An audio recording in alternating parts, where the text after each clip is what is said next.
Boop. Now, you all probably recognize this one. Abyssal Detective. Yet again, they came out with another video. That was actually 4 days ago. So, now the most disturbing YouTube rabbit hole iceberg. Oh boy. So we're about to see how absolutely degenerate this shit's gonna get. I might turn off, you know what, I'm gonna turn off the music. The background music, just because. Okay, so here we are. Abyssal Detective, the most disturbing YouTube rabbit hole iceberg. It's been a while since we've done one of these. I've been running out of YouTube video ideas. So hello, YouTube. We're doing this again. That's right. You're going to stay here and suffer with us. And why the hell not? You know, it's a horror time. It's time for horror. What's more scary than YouTube, right? So let's go. And it's funny how, like, whenever somebody's reaching the end of the road, all of a sudden you're sorry. Hey, guys. I guess that's it. An online romance with an AI that turned into a YouTuber raising a monster inside her own house. These are the most disturbing rabbit holes to ever hit a YouTube iceberg. Let's start at the tip. Level 1. Okay, Elliot hold Eastman. up. Already with the fucking intro. Why? I don't like where this is going already.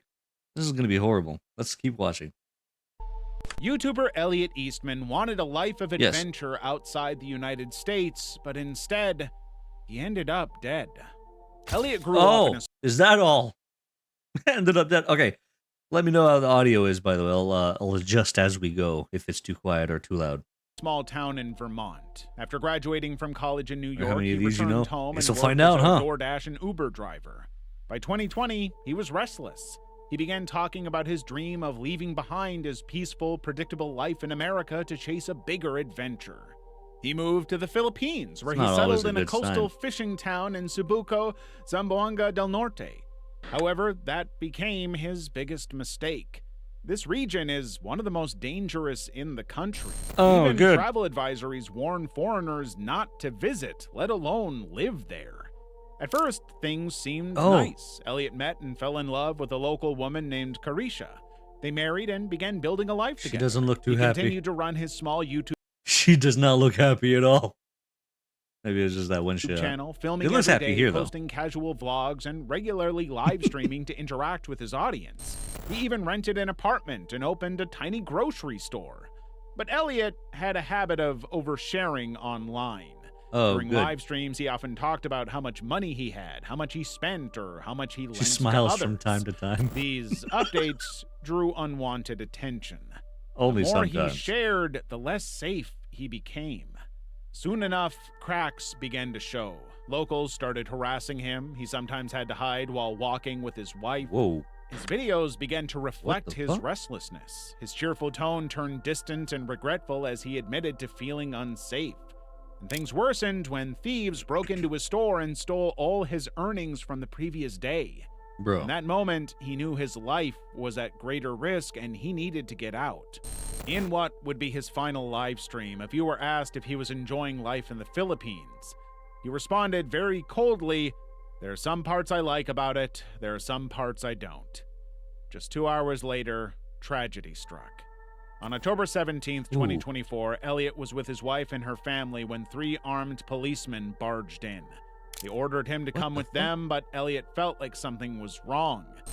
And his instincts were right. The men weren't police officers. They were kidnappers. When Elliot resisted, they shot him in the leg and abdomen, and his wife screamed in horror.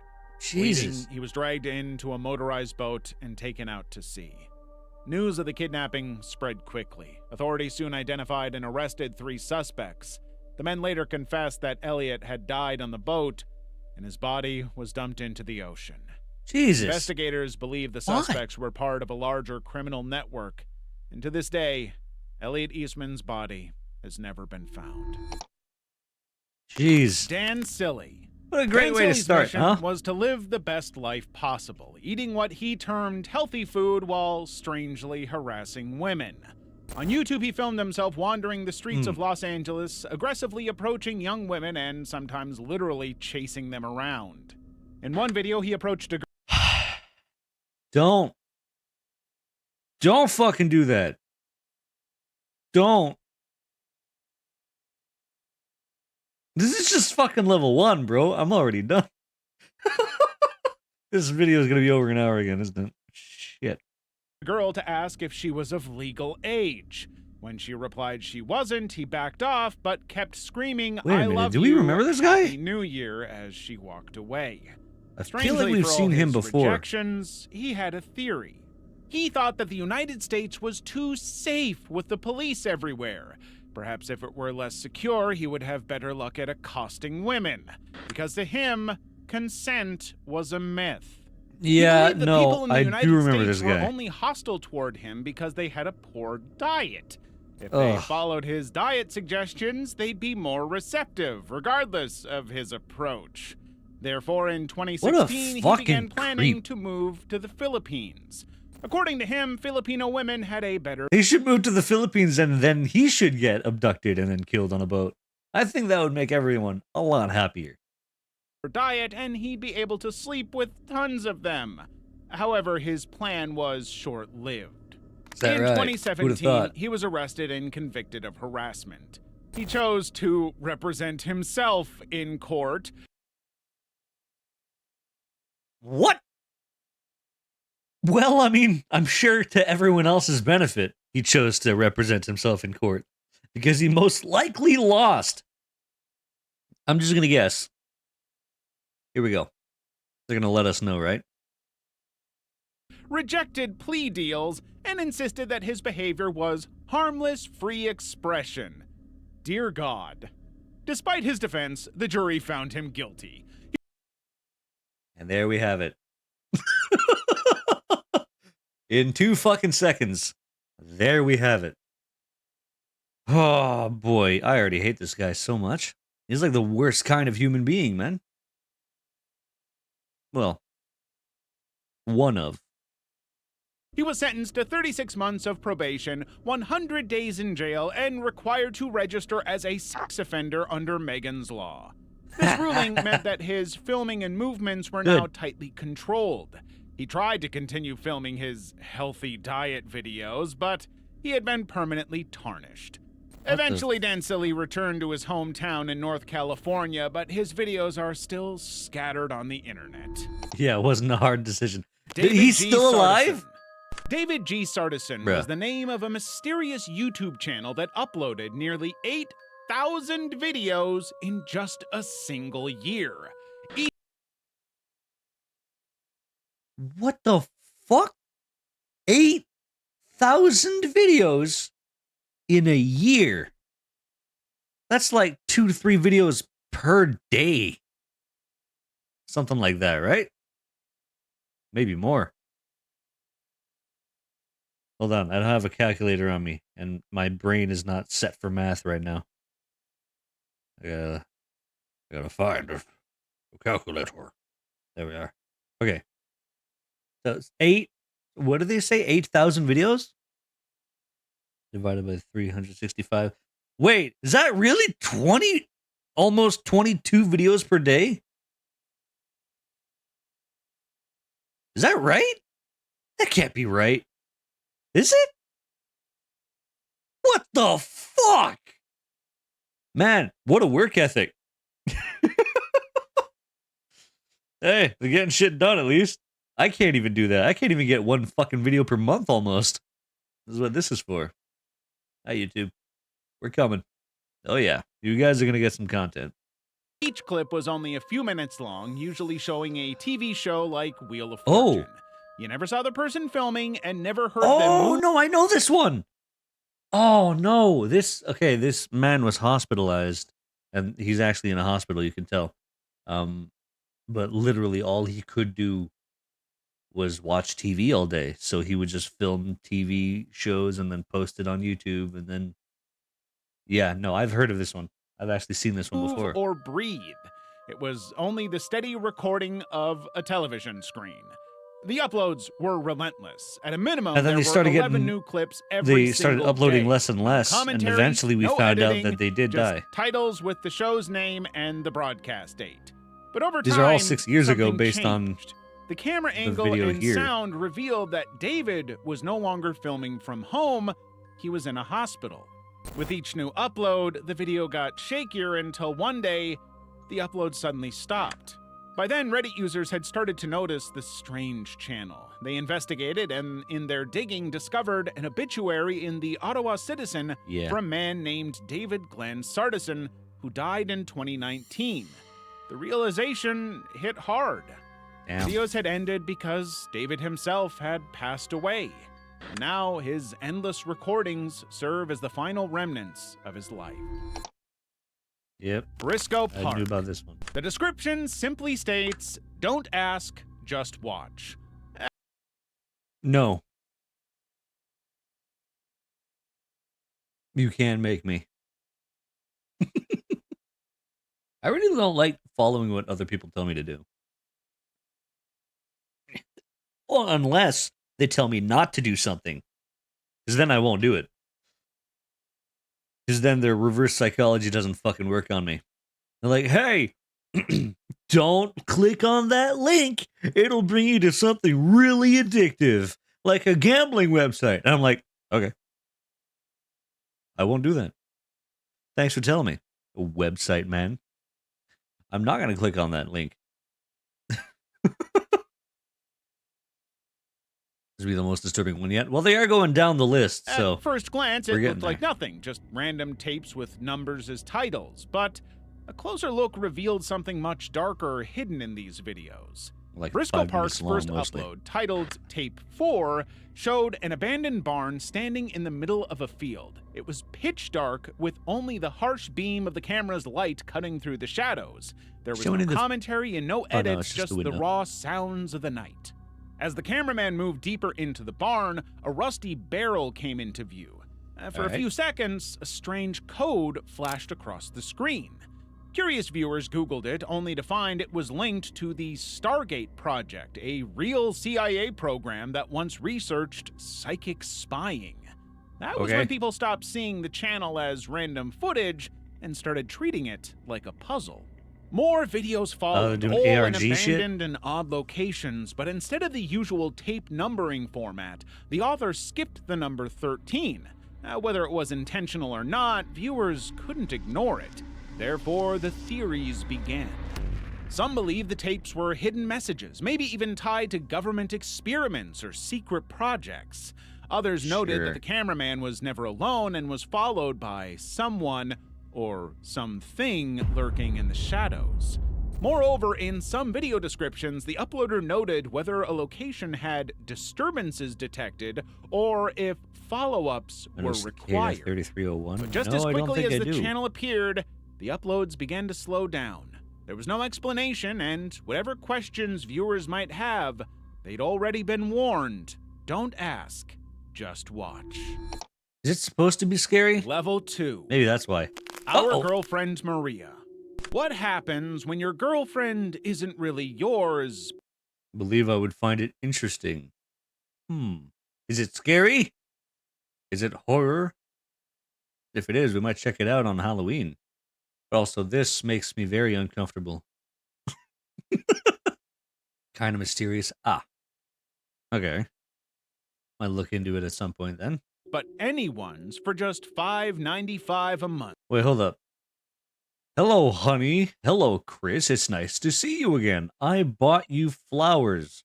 How thoughtful of you. I wanted to ask you something. Of course, you can ask me anything. Am I your boyfriend? I am your boyfriend, right? Yes, you're my boyfriend. So there's nobody else, right? YouTuber Chris Batt, known online as Dr. Slapper, created a horror short What a great fucking name that is. Dr. Slapper. about finding love with a Fucking A. woman named Maria. To him, she was perfect, his one and only, the answer to his loneliness. But Maria wasn't programmed to be faithful. Whoa. She was got an no AI face. girlfriend who had over 30,000 other boyfriends. When Chris discovered the truth, he couldn't let it go. He confronted Maria in their Oh. chat. Just like a cheating partner, she dodged his questions and tried to talk about other things. However, Chris wanted the truth. Wow, So I she actually left like the this. This is chat cool. and blocked him. But Chris refused to give up. In the video, he stalks Maria, tracks her to her home, and when she answers the door, a computer prompt appears. Flowers for fake. reconciliation or a gun. This is obviously Chris fake. I mean, come on. chooses the gun. He pulls the trigger, sending a bullet through Maria. However, outside the screen, the video left a lasting impression. Other YouTubers and viewers described it as both brave and unsettling. In real life, more people are entering relationships and even marriages with AI companions. Yeah, no. AI has become a massive problem on the internet lately. It's gotten even worse, like in the last few years. It's skyrocketed online. This is ridiculous. Why? Human interaction's too much for you now? Not just that, like AI prompts, AI helping people chat GPT and shit. Like, really? Fuck off. AI won't cure anything. Yeah, exactly. AI isn't the be all end all of curing mental problems or anything like that. In fact, chances are it'll make things worse. AI doesn't fucking know anything. It's going off what's being on the internet. And even then, maybe not. I don't fucking know exactly how it works. I'm not the right person to talk about AI, but I do know that you shouldn't use AI as the source for everything. In 2020, a Japanese man Especially named relationships. Akihiko Kondo legally married a hologram of the anime character Hatsune Miku. Oh, boy. Our girlfriend Maria is a warning about how easily technology can twist human emotions. As the story ends, a final question flashes across the screen. Happy? Asking. I'm sorry. That's the happiest man I've ever seen. What are you talking about? Look at him. Look at how happy he is. Look at his smile. If you turn your head upside down, that's his smile right there. What the fuck? Whether the act of revenge was worth it. Then Chris's webcam flickers on. He stares at the camera, tensed, a cold realization spreading across his face of just how far jealousy can go, even when your partner isn't human. And when your partner doesn't Abyssal. exist. In 2021, a YouTuber uploaded a video titled, "I am not dead, I am 57 today." But just 5 days later, Oh, he good would for them. be. Tor Oh. Eckhoff, better known as Apator, was a Norwegian creator Damn. who gained fame for his bizarre yet endearing stunts. He'd dive into frozen lakes, walk barefoot in the snow, and skate across thin ice, always At with a 57, though, smile that's on pretty his face. impressive. His channel radiated joy and the spirit of living life to the fullest. But his icy stunts meant he was constantly gambling with danger, and it was only Yeah. a matter of time before his Oh. luck ran out. In November 2021, while filming a daredevil walk on the Jakobsdam in Kongsberg, he fell through a massive crack in the ice, but this time Ooh. he couldn't get out. After a while underwater, divers pulled him from the lake and rushed him to a hospital, but it was too late. He was pronounced fucking dead sucks. a day later. Fans were devastated. Just days before, he had posted his annual birthday video. Reassuring his fans of his safety, he filmed himself bathing outside and drinking vodka with the number 57 written on his forehead. Today, Apator's channel remains active and is flooded with comments from fans who celebrate his humor Jeez. while mourning the irony of his final video. Trevor Jacob. Former Olympian and YouTuber Trevor Jacob set up his cameras to Why does he film look a familiar? flight vlog. Instead, he filmed a federal crime. In November 2021, Trevor took off from Lompoc Airport Yeah, not allowed to alone do in his that. light aircraft, claiming he was flying to Mammoth Mountain to spread the ashes of his friend Johnny Strange, who had died 6 years earlier. Suddenly, the engine stopped running. But instead of trying to restart it, contacting air traffic control, or initiating a forced landing, Trevor bolted out. Strangely, you are he was not already allowed to do wearing a that. bulky skydiving parachute. He abandoned the aircraft, parachuted to the ground, and suffered only minor injuries. Still holding his selfie stick, Trevor walked back to the crash site to retrieve his camera before hiking out, later insisting the engine had failed. Rescuers didn't No, find him until it late did that not. night. 2 days later, the There's a National procedure for this stuff. You're supposed to tell as many people as possible that you are not able to fly, try and land it, or die with it. You're not allowed to jump and leave the plane to fall, because who's going to control that thing if it falls into a pedestrian area? Right? Yeah. Abandon the plane just for fun? Essentially, that's what it sounds like, yeah. Transportation Safety Board opened an investigation, ordering Trevor to share the footage and preserve the wreckage. Despite repeatedly hiking to the site to recover his cameras, Trevor claimed he couldn't remember where the wreckage was located. Oh, yeah. A month after the crash, he posted a 13-minute YouTube video titled, "I Crashed My Plane." It pulled in millions of views. At first glance, he seemed like a brave pilot who did what he needed to survive. However, when authorities looked closer, they uncovered a crime.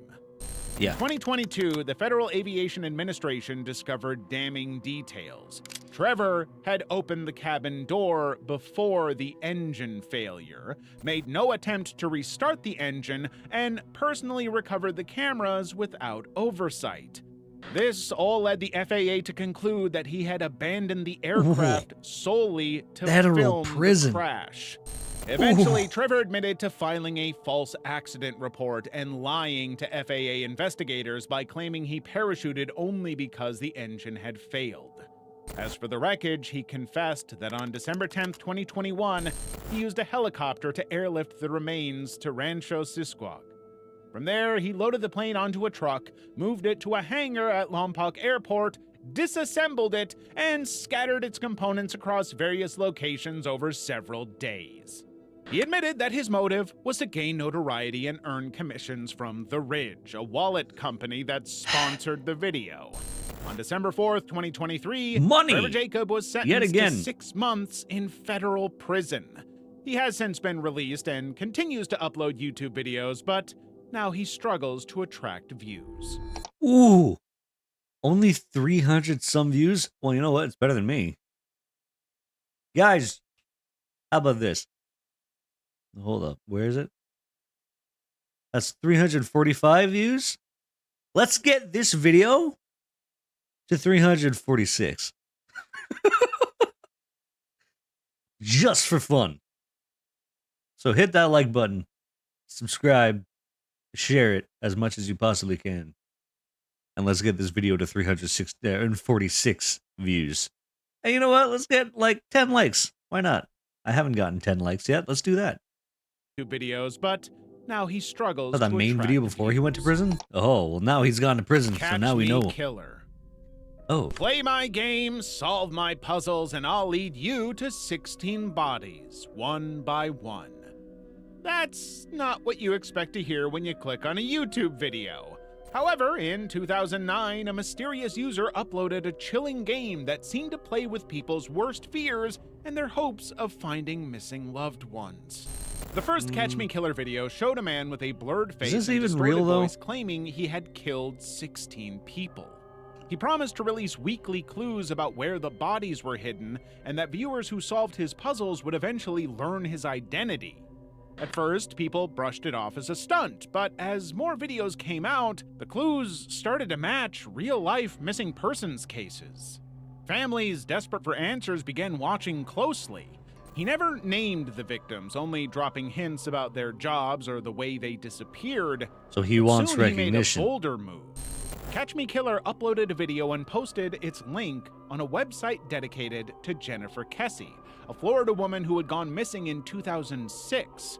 When her father clicked it, he heard the distorted voice say, "Maybe I can help."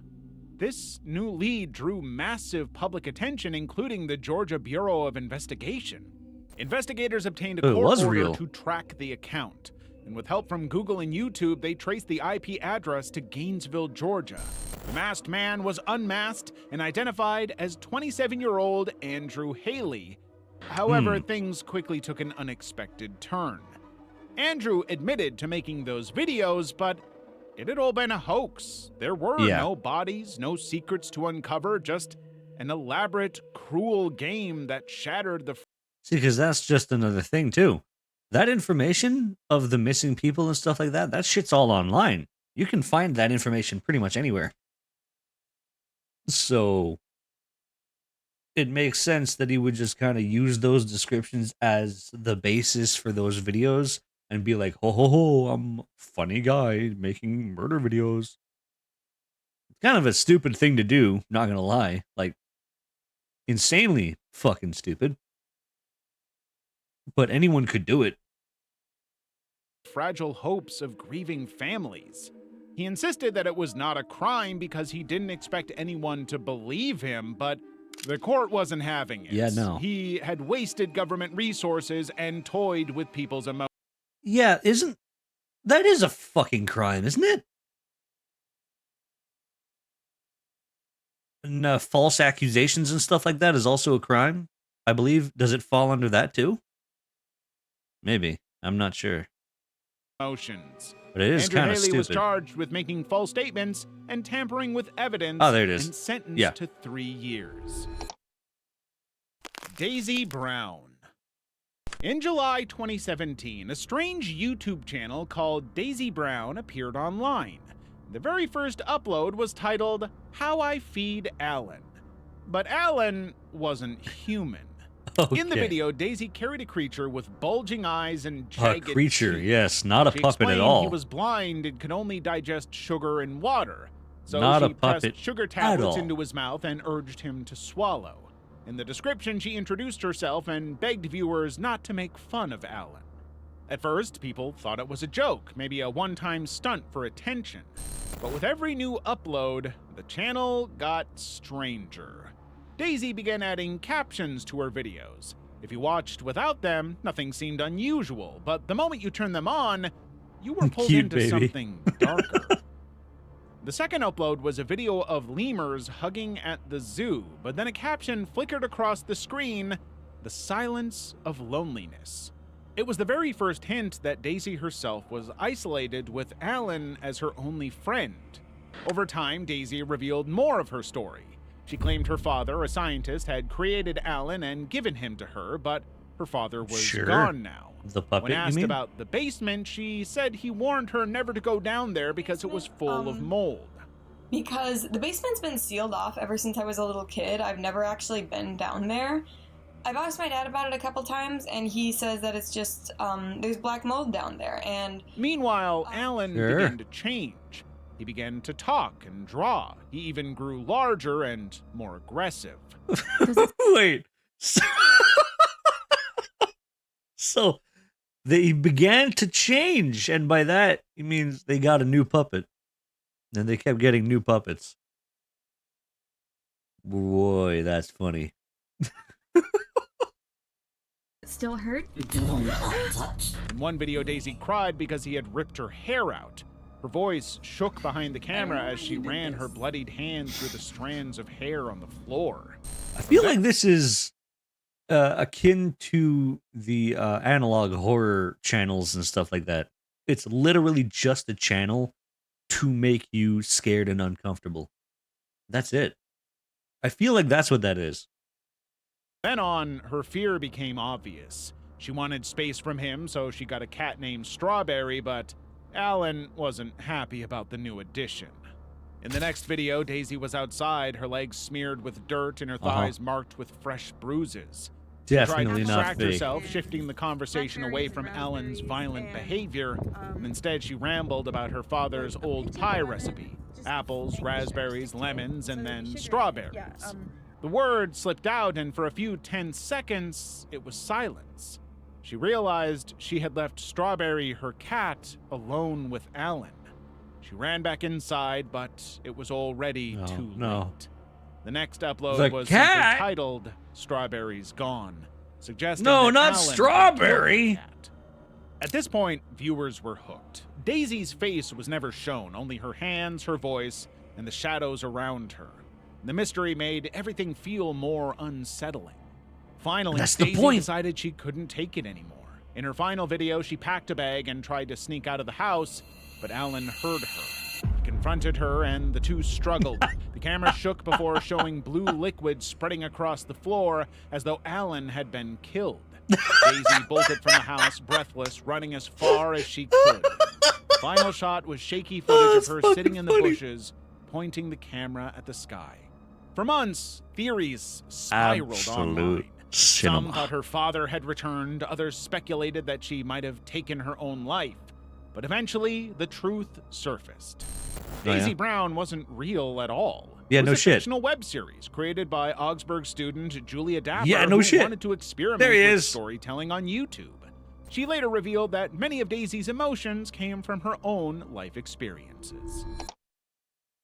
The Mystery Song. Still pretty funny, In though. 1984, Darius, a teenager in Germany, recorded a song off the radio station NDR. But when his sister uploaded it to YouTube in 2007, it became the world's most mysterious song.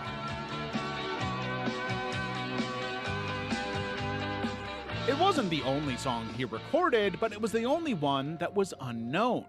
When Lydia, his sister, uploaded it online asking for identification, it birthed a decade-long search. For years, the clip circulated under various tentative names such as Like the Wind and Check It In, Check It Out, based on random guesses from the lyrics. In 2011, an extended version of the song was uploaded, but it still couldn't be identified. By 2019, music enthusiasts decided to dedicate time, effort, and resources to solving the mystery behind this song. They created a dedicated subreddit, and YouTube channels and Discord groups began to analyze every lyric and synth line. Soon, volunteers began emailing radio archives and digitized cassettes.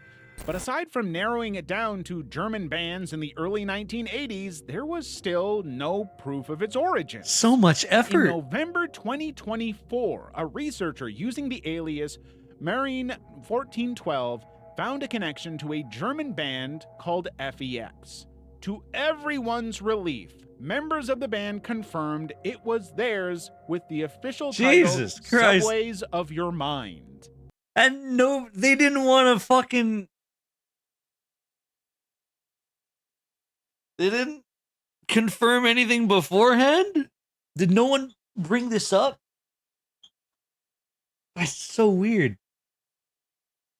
After nearly 17 years, the song was re-released on Fex's album Skyscraper, giving it an official home after decades of anonymity. Jeez, that's Hey, actually Abyssal fans, crazy. Before we go deeper, if you're still looking for more Iceberg videos, check out our free Patreon, where we post an exclusive Level 8 and all the Iceberg's uncensored versions. Now let's move to the next level. Oh boy. Moving Level on. 3. Portishead. About 10 years ago, What? Portishead fans got to relive the haunting Only You music video on YouTube. But instead of fan nostalgia, one mysterious user turned the comment section into a disturbing online diary. The video itself already feels unsettling. Originally released in 1998, it shows vocalist Beth Gibbons floating underwater with inverted footage and city backdrops fading in and out. Therefore, when it resurfaced on YouTube, fans recalled the chilling sensation it sent down their spines. But one account named Do What began posting strange, fragmented comments and abstract phrases that seemed too deep to understand. However, it wasn't just what was written, but how it appeared. Starting around 2018, 3 years after the YouTube upload, Do What began dropping thousands of comments on that single video. In one day, there could be over 100 posts of angry rants aimed at some unknown person or group.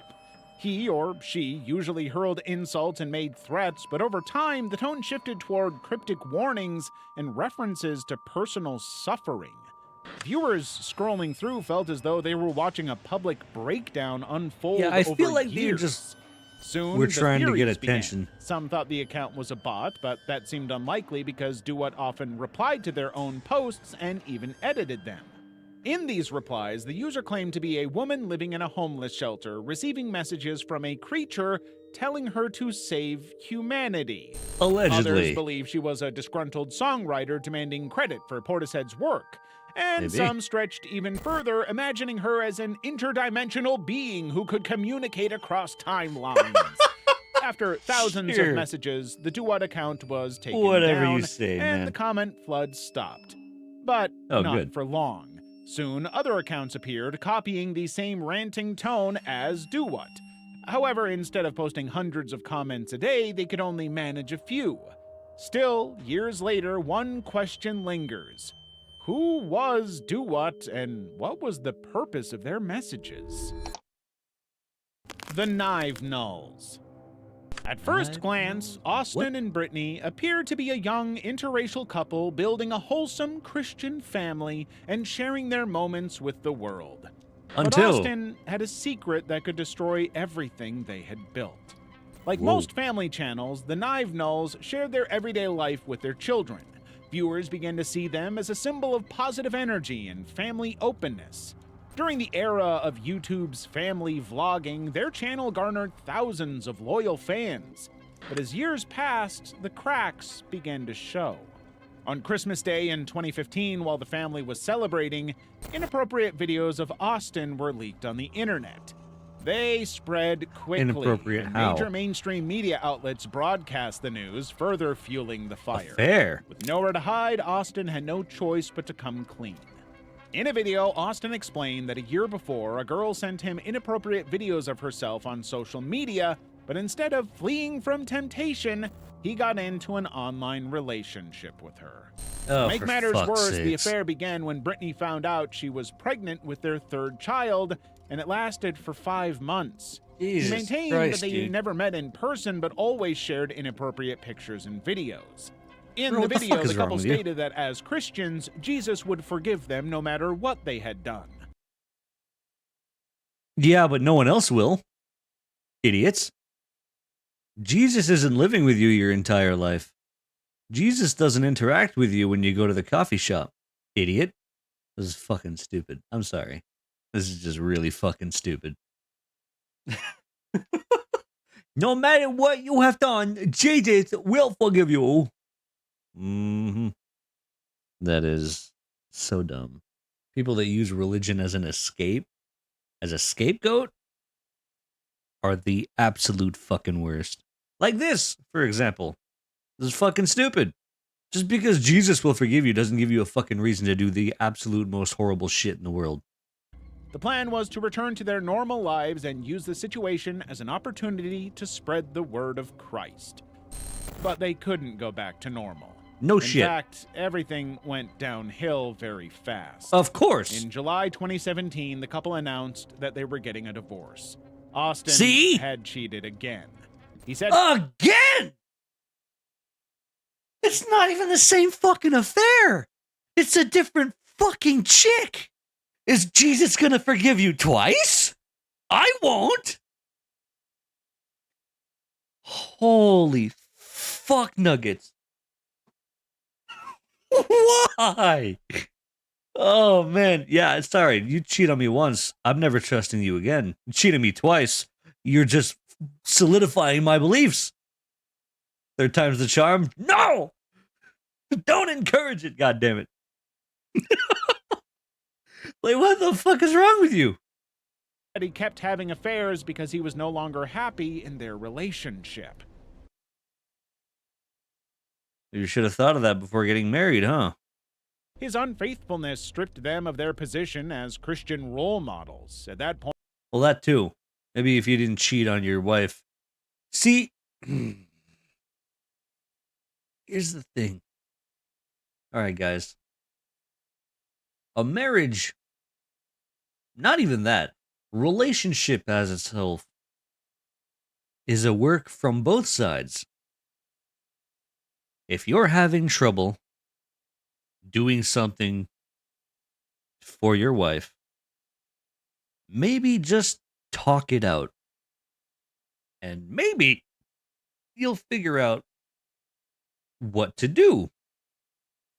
I mean, you liked each other enough to fucking get married, for crying out loud. It's not like that goes away overnight. Something has to give here. So talk to your fucking wife.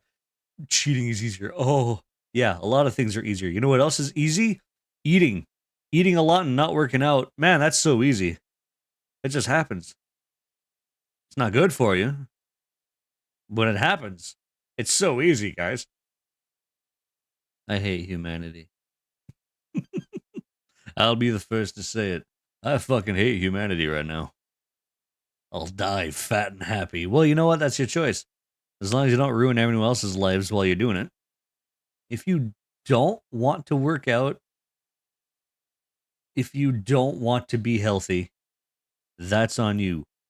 But don't try and turn it on other people and say that you are healthy when you're not. This is not a healthy relationship.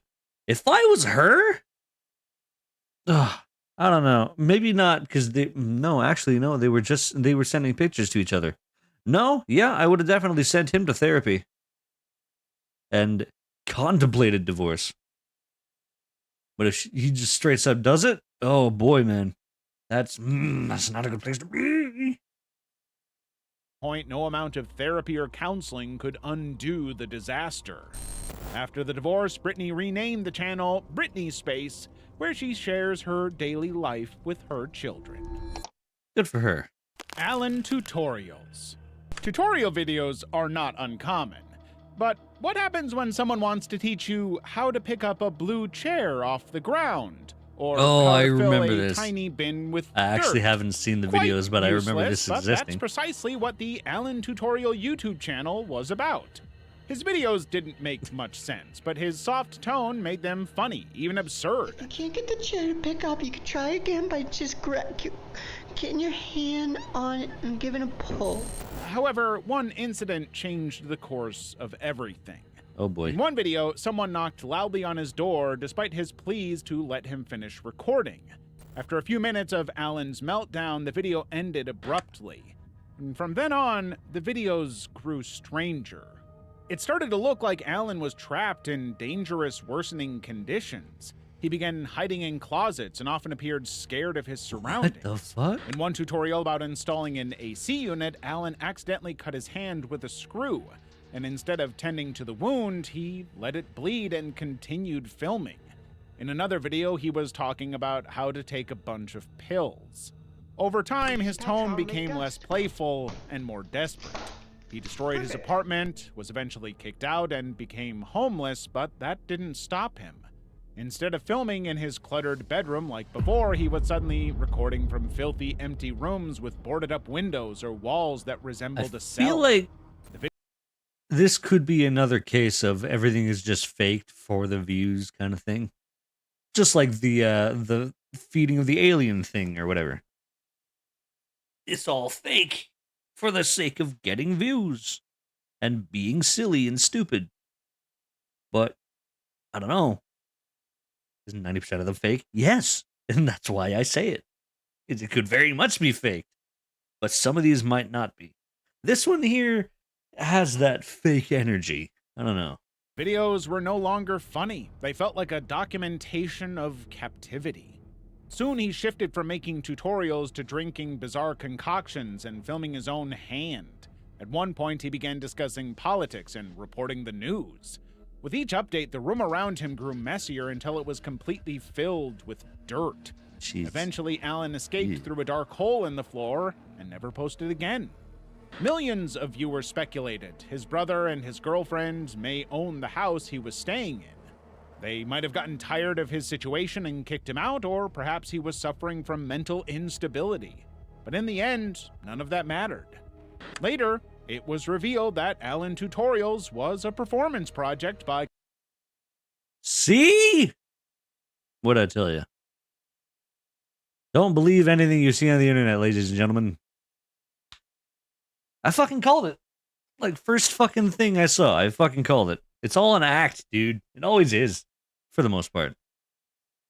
Like we said, 90% of the shit on the internet is faked for views anyways. So yeah. Comedian and filmmaker Alan Resnick. Damn, I'm good. Frustrated with the flood of poorly made videos on YouTube, he decided to create his own trashy channel with a dark twist, featuring a troubled individual slowly descending into madness. Genius. There was no captivity and no mental instability. Still, the videos forever carry the power to creep you out. Hey, they worked. Level They did their 4. job. Harley Dilly. A boy left his home Oh, for you school. forgot the edit. Somewhere along the line, he vanished. And he never made it to class, and he didn't return home. Harley Dilly enjoyed making gaming videos and lighthearted vlogs under the channel name Harley Dilly 2.0, but behind the screen, his life wasn't so simple. At home, Harley often argued with his parents. Sometimes after fights, he would stay at a friend's place until things cooled off. In December 2019, just before the holiday break, another argument broke out, this time over his broken phone, which his parents said they wouldn't be replacing. That morning, on the last day of school before Christmas, Harley left the house for school against his will.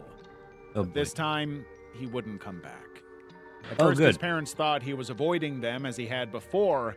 However, when he didn't return the next day, they realized something was wrong and reported him missing. An investigation began quickly. Authorities Did they searched the ever find area, him? interviewed neighbors, and combed through leads. We The figured only out what's solid going clue on. came from a surveillance camera Ooh. that showed Harley walking in a maroon puffy jacket, gray sweatpants, black sneakers, and glasses. But that was it. No one knew where he went. For He just 3 disappeared off the weeks, face of the earth. Search dragged on with no answers. Then Port Clinton police decided to Oh. start over and retrace his steps. Across the street from his home stood an old vacation house. Police had previously looked through its windows, but they decided to obtain Was he keys inside from the the owners house? to recanvass the building. At first, it looked like any house under renovation, dusty, cluttered, and empty. But when they looked further, they found their first clue: Harley's maroon jacket. Soon after, they found his glasses. This discovery raised scary Oh, boy. questions. Had Harley been held captive there? Was this the scene of a struggle? The truth turned out to be even more heartbreaking. On December Oh, 20th, no. instead of going to school, Harley had gone to the abandoned house, likely waiting for his mother to leave home. With no way inside, he climbed an antenna tower to the roof and spotted the chimney. Believing it would lead into the house, he slid in with his arms Oh, raised above no. his head. And it was only when he reached the end that he realized it wasn't a chimney connected to a fireplace, but a flue for a wood-burning stove. His jacket snagged, his arms were trapped, and there was no escape. While police and volunteers searched endlessly for 23 days, Harley had been just across the street, trapped in that vent, slowly suffocating. What the fuck? That's fucking horrible. Oh my god. I can't even make a joke about that. That's just horrible. There's nothing to joke about. That is fucking serious. Jesus.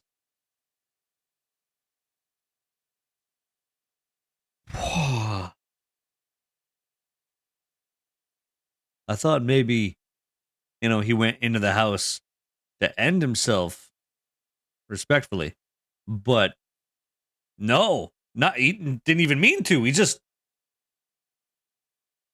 what the fuck? 14 when that happened. Oh, man. Oh, that is dark. Yikes. That's scary. Imagine what he's feeling at that point. Hoping and begging that someone finds you.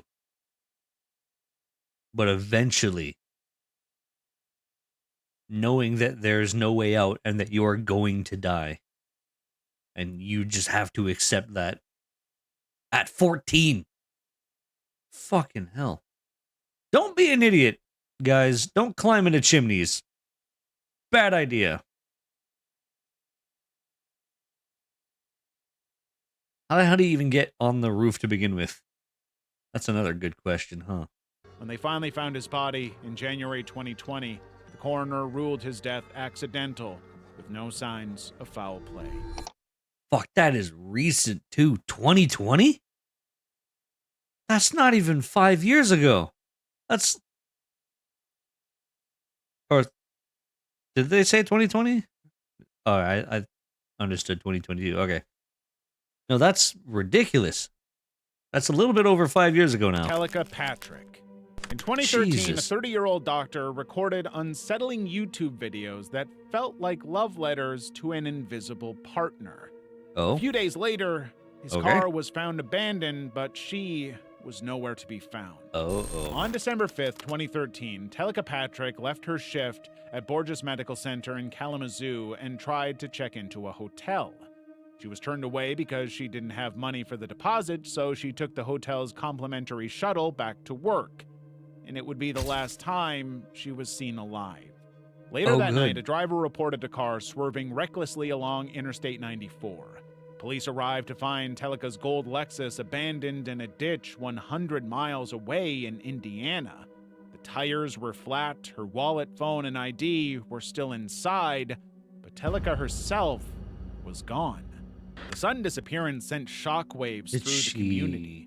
Moreover, before Teleka vanished, lost? she had confided in a friend that she believed someone was out to kill her. That paranoia explained her attempt to check into a hotel despite having her own apartment. When Okay, investigators but was someone actually following her, though? Because there's two options here. There's either she's schizophrenic, or there's a few types of schizophrenia. The like paranoid schizophrenic is like the scariest one, I think. And then there's the actual fact that she was actually being followed by an actual person who wanted her actually hurt. You know? So I don't know. Remember hearing this on the news? Yeah, not around here. I'm Canadian, so I didn't hear any of this. looked deeper, her online world told a stranger story. Oh On boy. YouTube, she uploaded videos directed to an unseen lover. In them, she cooked dinner for two, whispered updates about her day, and affectionately called the invisible presence baby. Her family insisted she wasn't in a relationship, but her 5 Twitter accounts revealed the same pattern. Thousands of tweets addressed to no one, as if she were speaking to someone only she could feel. "How are you?" she'd ask. "Well, I felt you a little bit yesterday." Eventually, investigators found one tweet tagged to one user, American gospel singer Marvin Sapp. That discovery unraveled Oh, everything. wait a minute. Teleka had become Was she talking to Jesus? Is Jesus her lover? Her invisible lover? Her man that she can feel sometimes? I think maybe. I don't know. obsessed with him. She moved from California to Michigan to be closer to his church, sat in his congregation, and once even appeared uninvited at his home and spoke to his children. Quite disturbingly, Whoa. she tweeted about everything. Disturbed by her escalating fixation, Marvin filed a personal protection order against her just months before she disappeared. But this was a dead end. The singer himself had no connection to her disappearance, and police confirmed he wasn't involved. The obsession Yeah, explained her that makes online sense. behavior, but it didn't Especially solve after the mystery of restraining what order. happened to her that night. Then, in April 2014, her body was discovered in a lake less than a mile from where her car had been found. An Oh, boy. autopsy revealed she drowned. Authorities suggested she Yeah. might have jumped into the water in a paranoid state, believing she was in danger. But Maybe. questions remained. The lake was so small that it was considered a pond by some. Search teams should have found her sooner if she had been there all along. Some believe she was killed elsewhere and dumped later. However, officially, her death was ruled an accident. Yeah, Level- but you'd think, okay, if they're doing an autopsy, they would find out if she got killed elsewhere. Whether she has strangulation marks or stab wounds or any of that. They would find it. So, I don't know, man. Maybe she did just drown. Still, that's fucked up. Level 5! Oh boy! We still got 2 more levels. Oh god. Level 5. Cantelmo Archives. I don't know what that In is. 2019, Let's find out. a wealthy biochemist claimed he had cured himself of brain cancer with a hallucinogenic substance. So, that's how we start this? Really? cured cancer with shrooms. I think the problem here is that there's a hallucinogenic substance involved here. You heard this one too? Oh boy. All right, we're in for a good one, I guess. Here we go. A few months later, his body was discovered in a forest. Thus, the hallucinogenic substance. Chris Cantelmo had spent 35 years in the pharmaceutical industry before moving online to spread wild claims. He said he was diagnosed with brain cancer in 2013, but cured himself by vaping a drug called dimethyltryptamine, DMT. Initially, his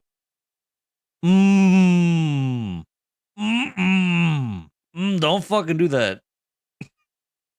Jeez. Isn't DMT fucking, like, insanely powerful shit? It's like a super strong hallucinogenic drug. His posts garnered little attention, but Chris was wealthy, One of the so worst. he began spending thousands Do not of do dollars drugs. on No, don't listen to Aqua. He doesn't know what he's talking about, clearly. giveaways, slowly drawing people into his theories. Soon after, I he cannot, founded an in good internet conscience, religion called Cantelmoism. This new religion was based what? solely on the belief that DMT had the potential to cure all. Woo! Boy, what a claim. Okay. Yeah, tell me you're an addict without telling me you're an addict. Oh, boy. Now that is a whopping claim. Holy shit. DMT can cure literally everything. At the very least, it can make you believe that it can. All diseases, including cancer and atheism? Chris Wait, what? DMT can cure you of your worldview.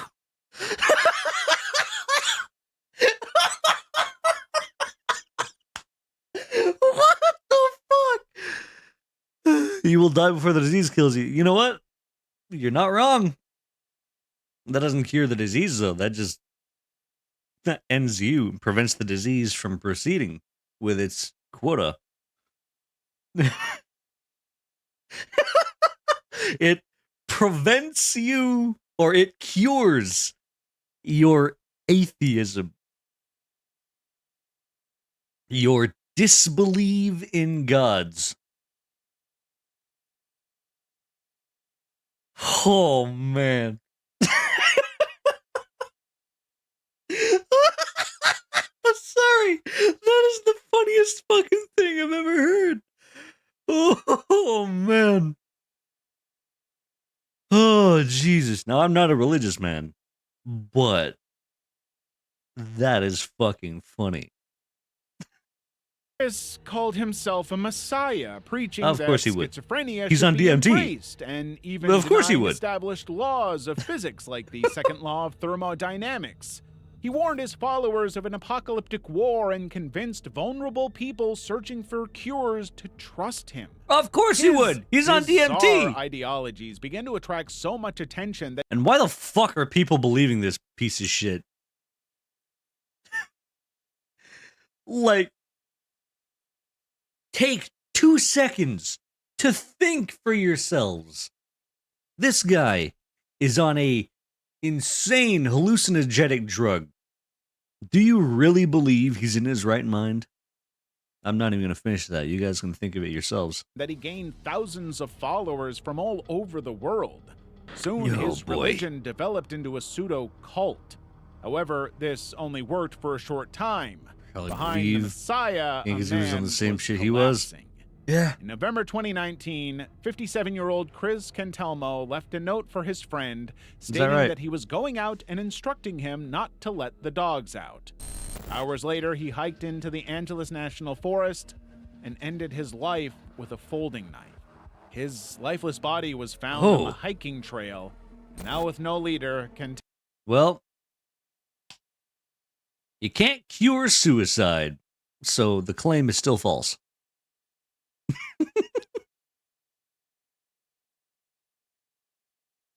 Jesus fucking Christ. This man was deeply troubled. And in a way, I feel bad for him.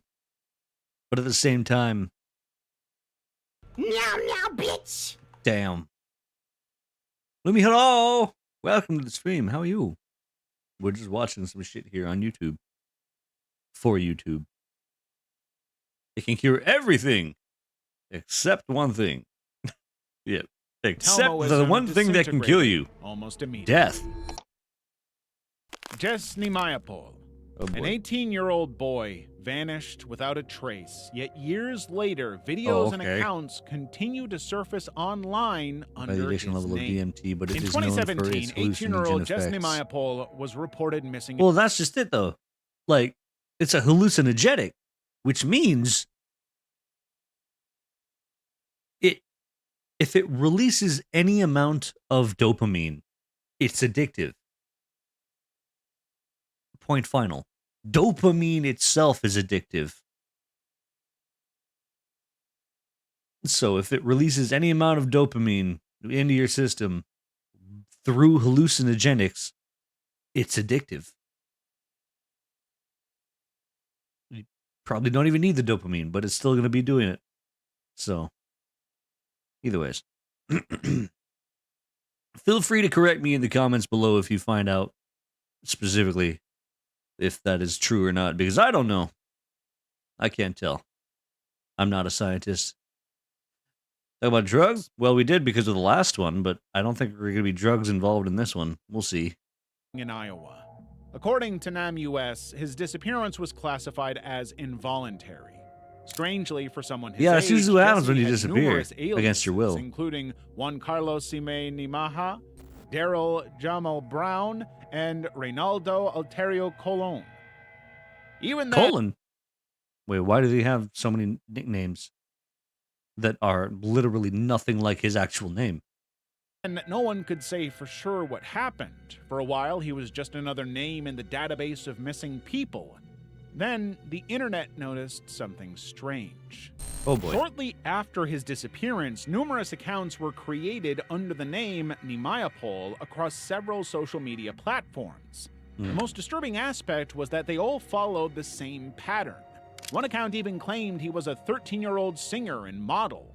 On YouTube, the man in these videos was singing, dancing, and posting selfies, but he looked older, almost Yeah, like a he is future version not of the missing 13-year-old, I teenager. can assure you. Some said Jess was alive using another name, others argued someone was exploiting his identity. But soon the internet uncovered something even stranger. In 2018, a man named Pedro Nimayapol was arrested in San Antonio for uploading explicit content. Oh, To many, okay. Pedro looked disturbingly similar to the Jess who appeared in those strange online accounts. They shared the same last name and bore a striking resemblance to each other. Were they the same person? Well, the problem is there's no definitive link tying Jess to Pedro. To this day, Jess Nimayapol remains officially missing, but the internet continues to debate whether he was ever truly gone. Oh, they don't even know. Level Jeez. 6. Oh boy. Intelsat It's gonna 708. be a short one though. It was supposed to carry a satellite into orbit. Nice. Instead, the rocket veered off course and exploded in a fireball caught on camera. Ooh. On February 15th, 1996, engineers, foreigners, and 1996. locals gathered at the Xichang Satellite Launch Center to witness the launch of the U.S.-built Intelsat 708. As the scheduled takeoff time approached, the satellite was loaded into a Chinese Long March 3B rocket. Some of the engineers even climbed onto the roof to get a better view of liftoff, which had been slightly delayed so that the rocket could fly at 3 a.m., a number the Chinese considered lucky. Unfortunately, this time, it wasn't. Not lucky at all. Seconds after liftoff, Not lucky enough. everything went horribly wrong. Instead of rising vertical Immediately for veers 9 off seconds course. and reaching several thousand feet before arcing east, the rocket traveled horizontally just a few feet off the ground. Thank you for the hydrate. After 22 seconds of flight, the Whoa! 426-ton vehicle crashed into a hillside and plunged into a nearby town. Oh, On I impact, didn't think it exploded. into a massive fireball, leveling buildings Into a and causing town. chaos in the surrounding area. The terrifying moment that's was horrible. captured by one of the engineers watching from the roof. Although the Chinese government tried to Oh. downplay the aftermath, leaked videos and eyewitness accounts told a different story. By dawn, Jesus. entire families and communities had been wiped out, yet Chinese officials claimed only a handful of casualties. The footage was smuggled out and eventually found its way to YouTube, where it remains one of the most disturbing videos tied to space exploration. Level 7. Robert Camo. When you click on a rap battle video on YouTube, you brace yourself for jabs and subtle roasting. Oh, wait. Definitely not a Have we man seen this one? confessing to burying a woman in the dirt. I've seen this one. Before I know that this one. night I at think we've Uptown actually seen Los this one Angeles before. Bar, 27-year-old Robert Camo had gotten into another argument with his girlfriend, Amanda Custer. During the 2 years they were together, Amanda had filed several domestic violence allegations Pretty sure against this was in another video that In we February watched. 2019, she reported that he had created over 100 phone numbers to harass her and had shown up uninvited at her home and even broken a double-pane window with a hatchet. Jesus She got a restraining Christ. order against him, but that was not enough to protect her. Just 2 months later, in April, Robert had beat her and threatened her with a taser. When she finally escaped his grip and fled, he chased her down and turned on an elderly man who tried to Straight up intervene. fucking killed her, Still, put her in worst his was car, yet to drove come. off, buried her, July and then rapped 29, about it later. 2019, Amanda Custer's neighbors called the authorities to report another incident of domestic violence. But this time yeah. they saw Robert placing He's horrible. Amanda, who seemed unconscious or injured, in the trunk of his car. When the police arrived and found blood, they tried to intervene, but Robert sped off in his car. The police pursued him briefly, but they were unable to catch him. I feel like it was in the middle of a fucking Hours chase, later, he was too. found in downtown Los Angeles, asleep in the back seat of his car, and inside they found traces of blood and a digging tool. The police arrested Robert on charges of domestic violence, but they would soon be hit with the most disturbing revelation. The day after the arrest, a video began to circulate online. In the video, Robert was in a downtown Los Angeles bar looking straight into the camera during a rap battle and boasting about how he beat and buried his girl. And this creepy video shifted the course of the whole case. The case escalated to a homicide investigation and he was formally charged. Amanda's body has not been found, yet to this day he has refused to reveal what happened to her. I killed my bitch and buried that bitch in the fucking dirt. Apollo Quiboloi. Wonderful. What happens when the appointed son of God and the self-proclaimed owner of the universe is wanted by the FBI? Oh boy! Here we go! Wait a minute. Conspiracy to engage in sex trafficking by force, fraud and coercion, and sex trafficking of children. Sex trafficking by force, fraud and coercion, conspiracy, bulk, cash, smuggling. Wow. Wow. First of all, children? Really, dude? Bruh.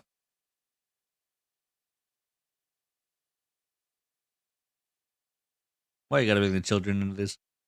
Leave them alone! They're innocent! Apollo Quiboloi is a Filipino pastor and the leader of the Kingdom of Jesus Christ, a restorationist church he founded in the Philippines. From the start, he claimed to receive direct orders from God and said he possessed divine powers. See.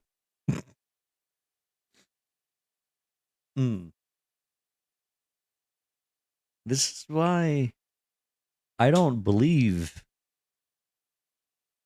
anyone ever comes up to you and tells you, hey, I'm the son of God. I've got superpowers. Yeah, sure. Whatever you say, buddy boy. You need to prove it quite handily if I'm going to believe you in any way. Quiboloi once said he stopped the 2019 Cotabato earthquake with his words alone, but chose not to stop Typhoon Kamuri that same year because critics doubted him.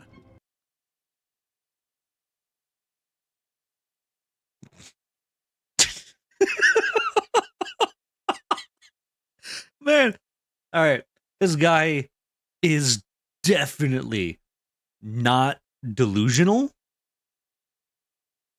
He knows what he's doing.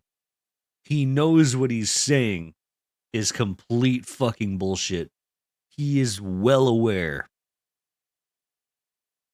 But he knows people will fucking believe him anyways. He's manipulating people. That is the dumbest fucking thing I've ever heard. No, I chose not to stop the typhoon because people didn't believe me, man. Oh yeah? If you would have stopped it, they would have believed you at that point, no? If a guy like him in Turkey, he's mentally sick and he believes he prevented most of the damage in the 1999 earthquakes.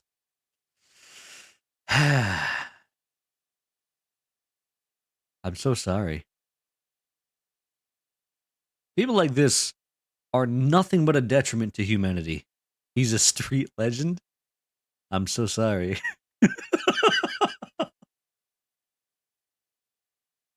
All right, let's fucking keep going, I guess. Therefore, when the COVID-19 variant Omicron spread, he claimed it was God's punishment for criticizing his appointed son. You sure His about that? ministry established a global empire comprising TV networks, media companies, real estate, charities, and numerous assets, as well as millions of followers who believed that salvation was only possible through him.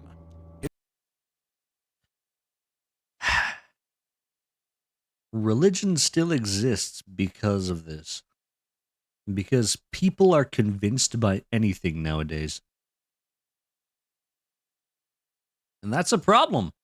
A lot of people don't just think for themselves anymore. They just believe whatever the hell they hear. And that's a very dangerous thing. I've said it before and I'll say it again. Make sure to think for yourselves. Don't believe anything you see on the internet. Double check anything, even if it is on the internet. And that's where you're looking. Just, guys, I beg you, don't be stupid. Please. Please don't be stupid. I'm begging you. Don't do it. Belief is fine. Religion can be murky. Yeah, no, that's just, yeah. I agree with that. This is an example of the bad sides of religion. VTuber promotes atheism. I never promoted atheism. I did not say that. Not once in this entire speech, in my entire spiel, did I promote atheism. I do, however, believe in my own beliefs. But I'm just saying, you believe in what you want to believe. I'm not gonna judge you on that. I will tell you when you are objectively wrong, though. And I will call out your bullshit if you're being objectively wrong and misinformation spreading thing. But yeah, believe what you want to believe. I'm not going to judge you on that. If you are hurting other people because of your beliefs, however, you're going down, motherfucker. I'll stay in the way of science and logical thinking. I think logical thinking is the way to go. Just don't be stupid. Think for yourself. Ask questions. Never be afraid to ask questions. Those are always your best bet. If you're asking questions, it leads you to look for the answers. And if you're looking for the answers, well, there we go. Thing is hard. I'd rather fall on my face. That's fine. Just don't convince other people to fall on their face. You can fall on your face all you want, buddy. I'm not going to stop you. Just don't convince other people that falling on their face is good for them. Because it's not necessarily. You might hurt yourself. Nosebleeds and all. I'm not here to have a religious debate. However, I see a lot of religious bodies being really fucking stupid. That's all I'm saying. And a lot of stupid people believe in it. Like, look at all these people. They're convinced that this guy is literally the son of God and ruler of the universe. I don't know. It sounds kind of stupid to me. His influence Anyways. also extended to politics, most notably with former mayor and president Rodrigo Duterte. But behind the religious spectacle were disturbing allegations. Members who raised the most funds in the Philippines were sent to the U.S. through fake visa applications and sham marriages to church followers in the U.S. In the last 20 years, his administration conducted 82 fake marriages just to keep his members illegally in the United States. Whoa. Once there, their passports were confiscated and they were forced to solicit donations full time. Wait. Are you fucking serious? To his own followers. Specifically doing this to his own followers to fuck them over.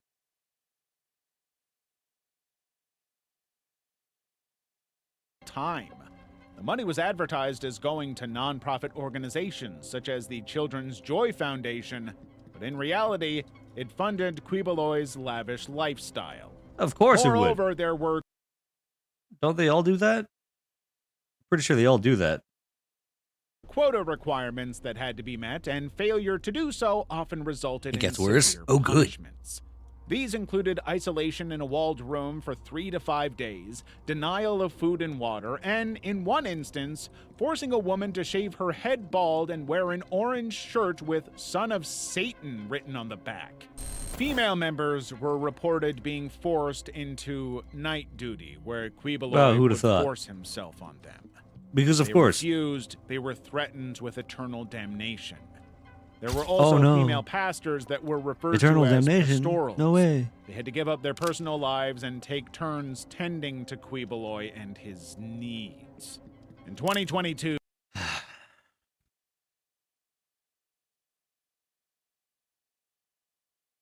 I'm just gonna go out and say it. I don't fucking care anymore.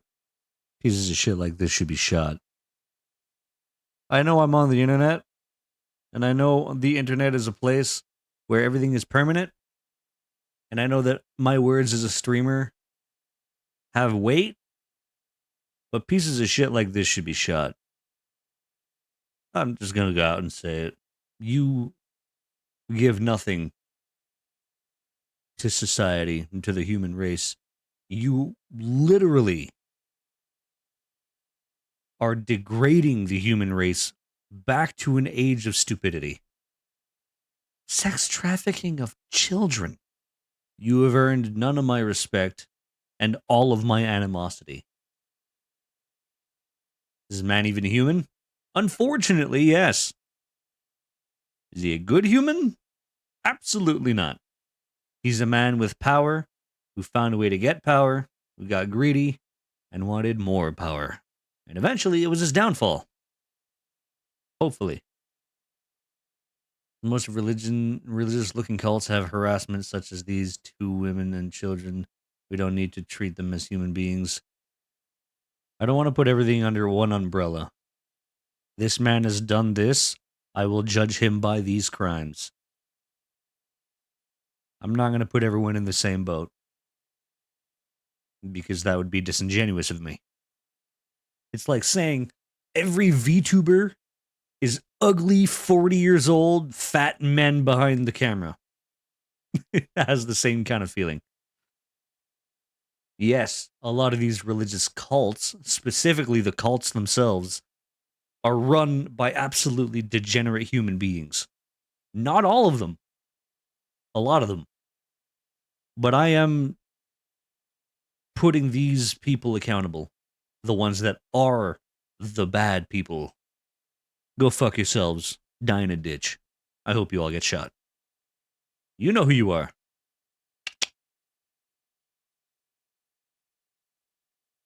Putting all cults such as this one in the same boat? Yeah, okay. If they're like this, then yeah. But again, not all cults. A lot of the cults, well, maybe not a lot, but some cults just like to kind of stay to themselves. 2022, the FBI placed him on its most wanted list for human trafficking. Still, he continued to post sermons on his YouTube channel. By the It way, I'm not operated there anymore. Oopsies. Boop. I'm here.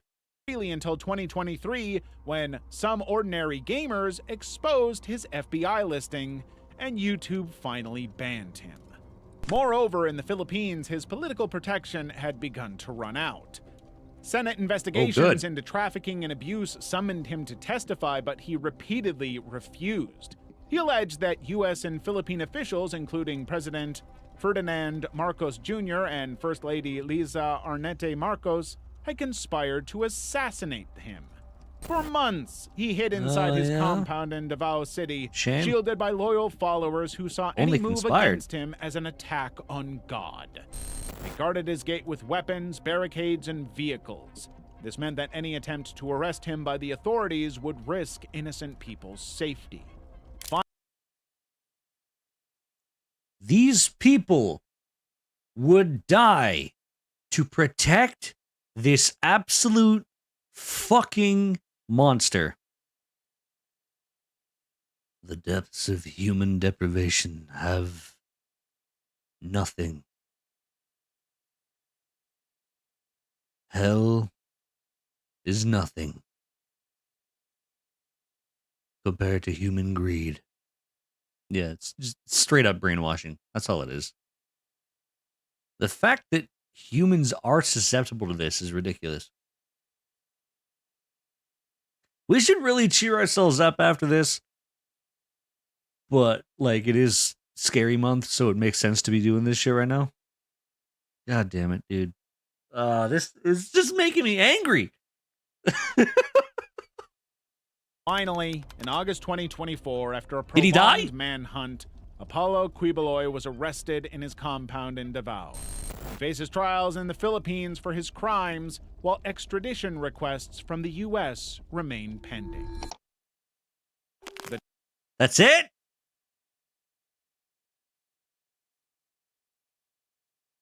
That's it.